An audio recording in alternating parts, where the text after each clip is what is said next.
காங்கிரஸ் திமுக நாட்டை ஆண்டிருக்கிறது. மாண்புமிகு இதயம் டாக்டர் புரட்சி தலைவி அம்மா அவர்களும் நாட்டை ஆண்டிருக்கிறார். காங்கிரஸ் திமுக நாட்டை ஆளுகின்ற பொழுது, மத்தியில் ஆளுகின்ற பொழுது 9 அமைச்சர்கள், திமுகவின் சார்பில் 9 அமைச்சர்கள் 10 ஆண்டு காலம் அங்கு அமைச்சர்களாக பவனி வந்தார்கள். தமிழக மக்களிடமிருந்து கஸ்டம்ஸ் எக்ஸைஸ் டியூட்டியாக 1 லட்சம் கோடி ரூபாய் மத்திய அரசுக்கு வரி பணமாக செல்கிறது. செல்லுகின்ற வழிப்பணம் இங்கு உருப்படியான திட்டங்களுக்கு, தொலைநோக்கு திட்டங்களுக்கு, மக்கள் நல திட்டங்களுக்கு எதுவும் வந்து சேரவில்லை. நம்முடைய ஜீவாதார உரிமைகள், காலங்காலமாக நாம் பெற்று வந்த ஜீவாதார உரிமைகள் பறிபோகின்ற பொழுது அதை தடுத்து நிறுத்துகின்ற அரசாக அன்றைக்கு ஆண்டு கொண்டிருந்த மத்திய அரசு செயல்படவில்லை. நம்முடைய தமிழர்கள் உலகெங்கும் பரவி இருக்கின்றார். இலங்கையில் வாழ்கின்ற இலங்கை தமிழர்கள், அங்கு ராஜபக்சே என்ற அந்த நாட்டை ஆண்டு கொண்டிருந்த சர்வாதிகாரி, தமிழர்கள் தான் இந்த இலங்கை நாட்டை செல்வம் கொளிக்கின்ற நாடாக உருமாற்றினார்கள். ரத்தம் சிந்தி அந்த இலங்கையை வளமான நாட்டாக ஆக்கிய பெருமை அங்கே வாழுகின்ற இலங்கை தமிழர்களை சாரும் என்று உலக நாடுகளெல்லாம் பாராட்டி கொண்டிருக்கிறது. ஆனால் அவர்களுக்கு அங்கு சம உரிமை வாய்ப்பு வழங்கப்படுவதில்லை. அதிபர் ராஜபக்சே சர்வாதிகாரியினால் இலங்கை தமிழர்கள் மிகப்பெரிய போர் நடைபெறப் போகிறது. அன்றைக்கு ஆண்டு கொண்டிருந்த காங்கிரஸ் திமுக ஆட்சிக்கு உளவுத்துறை மூலமாக நன்றாக தெரியும். அப்பொழுது இந்தியா ஒரு இலங்கையை பார்த்து ஒரு எச்சரிக்கை மட்டும் விட்டிருந்தா அந்த போர் நடைபெற்றிருக்காது. போர் இலங்கை தமிழர் மீது ஏவப்பட்டது. அதனால் என்ன விளைவு? 4 லட்சம் இலங்கை தமிழர்கள் கொன்று குவிக்கப்பட்டார்கள். 5 லட்சம் இலங்கை தமிழர்கள் கையிலிருந்து காலையிலிருந்து குற்றியும் கொலையுமாக வெட்ட வெயிலிலும் மழையிலும் நனைந்து கொண்டு முள்வெளிக்கில் ஆடு மாடுகளை போல அழைத்து சித்திரவதைக்குள்ளாக்கப்பட்டார்கள். நம்முடைய கொப்புள்துறை உறவுகள் அங்கே சித்திரவதைக்கு உள்ளாகின்ற பொழுது அதை தடுத்து நிறுத்துகிற சக்தியாக ஆளுகின்ற பொறுப்பில் திரு கருணாநிதி அவர்களும், மத்தியிலே காங்கிரஸ் திமுக கூட்டணி ஆட்சி இருந்து அதை தடுத்து நிறுத்த முடியவில்லை. அந்த நேரத்தில் போர் நடைபெற்றுகின்ற போது கருணாநிதி ஒரு டிராமா ஆடினார். போரை நிறுத்த வேண்டும் என்று வலியுறுத்தி உண்ணாவிரதத்தை மேற்கொண்டார். சென்னை கடற்கரை பகுதியில் போய் உட்கார்ந்துட்டு 3 மணி நேரத்தில் உண்ணாவிரதம் முடிச்சுட்டு வெளியே வந்து பேட்டி கொடுத்தார். என்ன பேட்டி கொடுத்தாரு? நான் இலங்கையிலும் சொல்லி, நான் டெல்லியில் சொல்லி, டெல்லி இலங்கையிலும் சொல்லி போரை நிறுத்தி விட்டாங்க.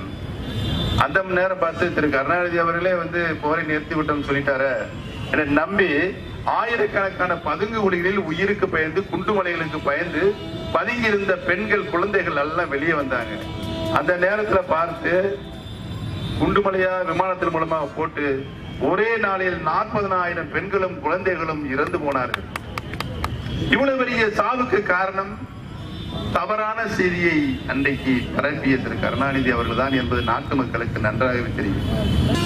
தமிழகத்தினுடைய ஜீவாதார உரிமை காவிரி பிரச்சனை. காவிரி பிரச்சனையில் நமக்கு கர்நாடகத்துக்கும் தண்ணீரை பகிர்ந்து கொள்வது தகராது. இதற்காக நடுவர் மன்றம் நிறுவப்பட்டது. நடுவர் மன்றத்தினுடைய இறுதி தீர்ப்பு 2007 வந்தது. அப்பொழுது திமுக இங்கு முதலமைச்சர் திரு கருணாநிதி அவர்கள்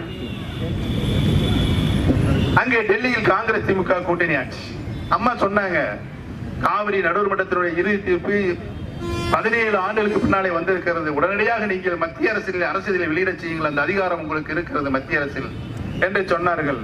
செவிசாய்கள் 2011 மாண்புமிகு அம்மா தமிழகத்தினுடைய முதலமைச்சராக பொறுப்பேற்றதற்கு பின்னால் தான் இந்த பிரச்சனையை உச்ச நீதிமன்றம் சென்று சட்ட போராட்டம் நடத்தி சட்டத்தின் மூலமாக ஒரு வரலாற்றை சிறப்பிக்க தீர்ப்பினை இதயம் டாக்டர் புரட்சி தலைவி அம்மா உச்ச நீதிமன்றத்தின் மூலமாக காவிரி நடுவர் மன்றத்தினுடைய இறுதி தீர்ப்புக்கு அரசாணை பெற்று தந்த ஒரே தலைவர், ஒரே முதலமைச்சர் மாண்புமிகு அம்மா தான் என்பது நாட்டு மக்களுக்கு நல்ல.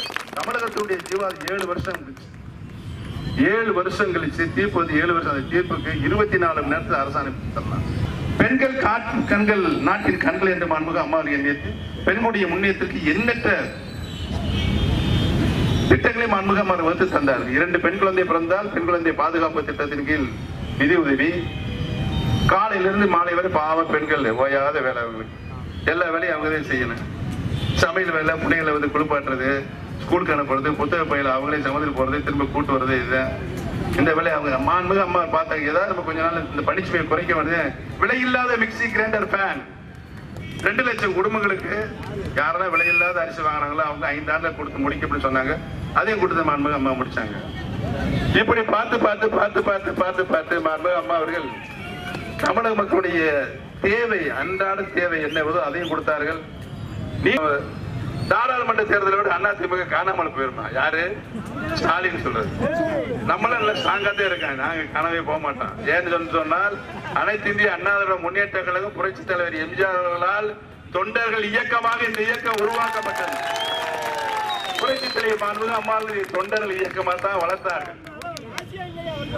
புரட்சி தலைவர்கள் வருகின்ற பொழுது 18 லட்சம் உறுப்பினர் கொண்ட நம்முடைய இயக்கம் இன்றைக்கு மாண்புமிகு அம்மா கழகத்தினுடைய பொதுச் செயலாளராக பொறுப்பேற்று இந்த இயக்கத்திற்கு வந்த வேதனைகள், சோதனைகள் அவைகளாம் தாங்கி எதிர்த்து அவையெல்லாம் சமாளித்து சவாலை சமாளித்து இன்னைக்கு 1.5 கோடிக்கு கொண்ட மாபெரும் இயக்கமாக, தொண்டர்களை கொண்ட மாபெரும் இயக்கமாக இந்த கொம்பாதி கொம்பனாலும் வந்தாலும் அசைக்க முடியாத எதிர்கோட்டையாக நம்முடைய இயக்கத்தை மாண்புமிகு உருவாக்கி தந்திருக்கிறார்கள். நாம எப்படி காணாம போவோம்?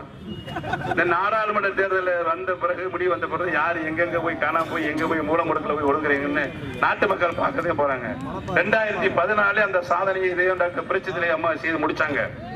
39 இடங்களை போட்டியிட்டு 37 இடங்களை வென்று இந்திய நாடாளுமன்றத்தில் 3வது பெரிய கட்சியாக மாண்புமிகு அம்மா நிலைநிறுத்தினாங்க. இன்னைக்கு நாடாளுமன்ற தேர்தல் நடக்குது. அம்மா அடிக்கடி நம்ம இவங்கிட்ட எல்லாம் பேசும்போது சொல்லுவாங்க, பகிர்ந்து உண்டாதான்ப்பா நம்ம பசியாரு அப்படின்னு சொல்லி. ஆக 37 இடம் நம்ம எம்பிகளும் 37 இருந்தாங்க, அண்ணன் உள்பட. அதை நம்ம ஒரு 20-21 எடுத்துக்கிட்டு பாக்கி நம்ம தோழமை கட்சியான பாரதிய ஜனதா கட்சி, பாட்டாளி மக்கள் கட்சி, தேசிய முற்போக்கு திராவிட கழகம், தமிழ் மாநில காங்கிரஸ், புதிய தமிழ் இப்படி கொடுத்து அவங்களும் தேர்தல் என்ன இன்னைக்கு அழகு பார்த்துக்கிட்டு இருக்கோம். நல்லவரெல்லாம் ஒன்று சேர்ந்திருக்கோம், அவங்களுக்கு பகிர்ந்து விட்டோம். விட்டுக் கொடுப்பவரை கெட்டு போவதில்லை என்ற நம்முடைய தமிழர் பண்பாடு. அதன்படி நம்முடைய நல்ல வழியும் போயிட்டு இருக்கு. யாரு எந்த குறையும் சொல்ல முடியல. இபிஎஸ் ஓபிஎஸ் ஸ்டாலின் சொல்றாரு, இபிஎஸ் ஓபிஎஸ் தீப்பந்தத்தில் வச்சுட்டு அலையிறாங்க, தமிழ்நாடை பொழித்திட்டாங்க. நாங்க என்ன தீப்பந்தத்தை வச்சு அலையிறேன்? எங்க விட நாங்க செஞ்சுட்டு இருக்கோம். அம்மா விட்டு சென்ற பணியெல்லாம் தொடர்ந்து நடக்கணும். எந்த ஒரு திட்டையும் விட்டு போக கூடாது. நாங்க பார்த்து கண்ணு கருத்தமா பார்த்து கூடுதலா என்ன திட்டம் அரசின் மூலமாக செயல்படுத்த முடியுமோ அதை செஞ்சுட்டு இருக்கிறோம்.